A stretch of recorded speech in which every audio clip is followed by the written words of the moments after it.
The wine glass exploded against the polished wooden floor, the deep red liquid spreading like spilled blood beneath the muted glow of the chandelier. Sarah's laughter stopped abruptly, hanging in the air like a caught breath. Her gaze darted around the dinner table, friends, neighbors, all frozen mid-smile. Their laughter turned to uneasy silence. At the head of the table, David sat rigid, his grip so tight around his fork that his knuckles gleamed white, the metal flashing under the light as though it might cut through the tension.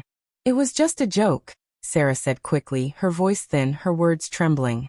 "You know, like one of those ridiculous reality shows about swapping partners." But the air had shifted. Something invisible pressed against the room, heavy and wrong, as though her words had cracked open a truth nobody was prepared to see. The night had started so perfectly. Their dining room, soft sage walls, candlelight flickering, warmth humming in the air. The aroma of roasted garlic and rosemary from the lamb still lingered, blending with the tang of red wine.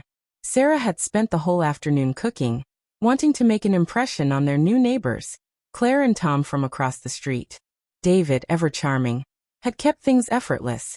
A few work stories, vacation tales, the harmless rhythm of suburban small talk.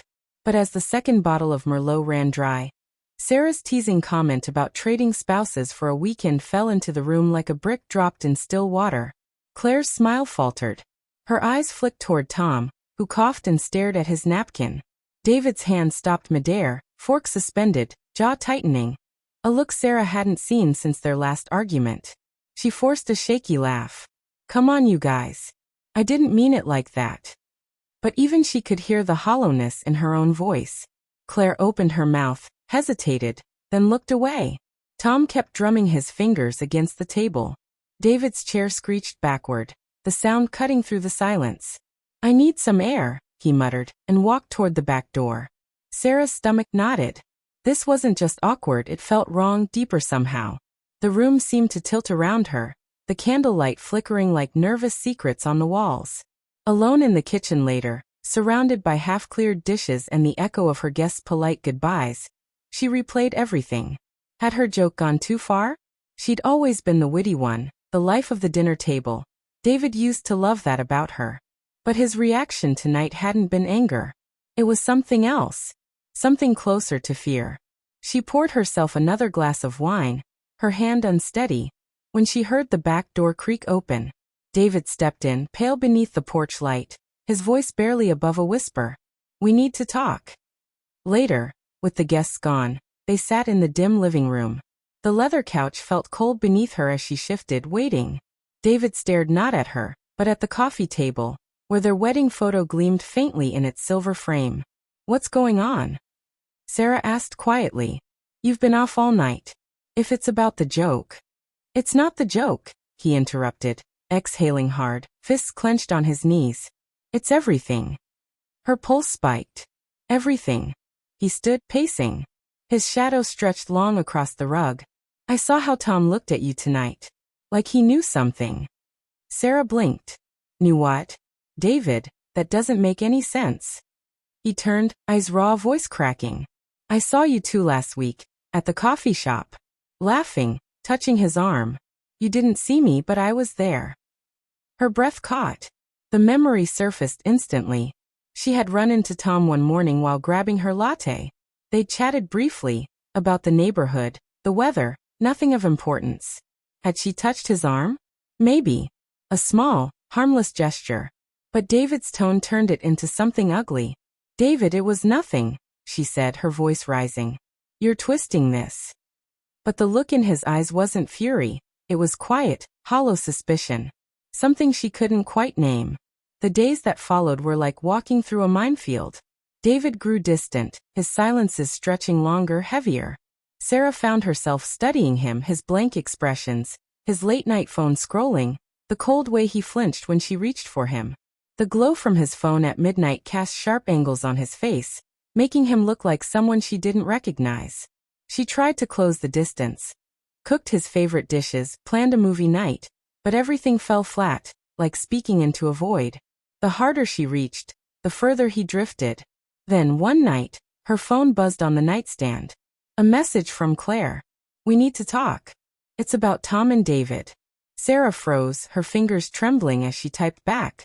What do you mean? Claire's reply came fast. Not over text. Meet me tomorrow at the park. 10 a.m. Sarah didn't sleep that night. David's breathing was steady beside her, but he might as well have been a stranger. Morning came gray and cold. The park was quiet, the grass slick with dew, leaves crunching beneath her boots. Claire sat hunched on a bench, scarf tight around her neck, face pale. I didn't want to believe it, Claire whispered when Sarah approached. But something's off. Tom's been lying. Secretive. And then I found this. She held up her phone. A photo of a hotel receipt dated 2 months back. The hotel's name stabbed at Sarah's memory. He said he was at a work conference, Claire continued, voice trembling. But I called his office. There was no conference. The words sank in slowly, coldly. David's late nights. The mysterious meetings. The sudden secrecy. Her stomach dropped. David was there with him, Sarah murmured, barely able to speak. Claire nodded, tears spilling. I think they've been seeing each other. The world tilted. Sarah's knees gave way, and she collapsed onto the bench beside her, the air rushing out of her lungs. That evening she confronted David. Her voice shook as she held up Claire's photo.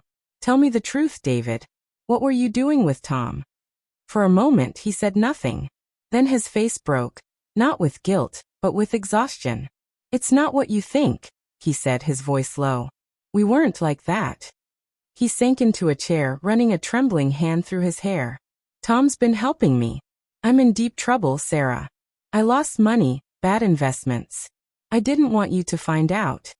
The admission hit her like a wave, relief and heartbreak colliding. Not an affair, but deception all the same. A wall he'd built between them, brick by secret brick. Why didn't you tell me? She whispered, tears streaming. I'm your wife.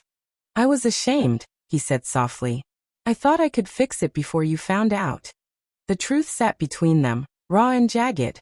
And in that silence, Sarah realized the real fracture in their marriage hadn't started tonight. It had begun long before. Small lies, ignored moments, the comfort of pretending things were fine.